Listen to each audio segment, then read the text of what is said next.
სკოლისთვის ესე თუ ისე მზად არის ბავშვი, ესე თუ ისე ასოები იცის და ესე თუ ისე კითხვა იცის.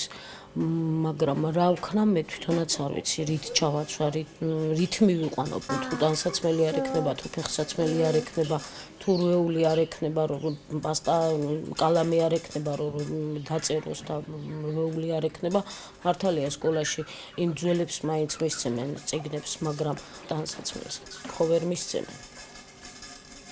რვეულებსაც ხო არ იძლევიან.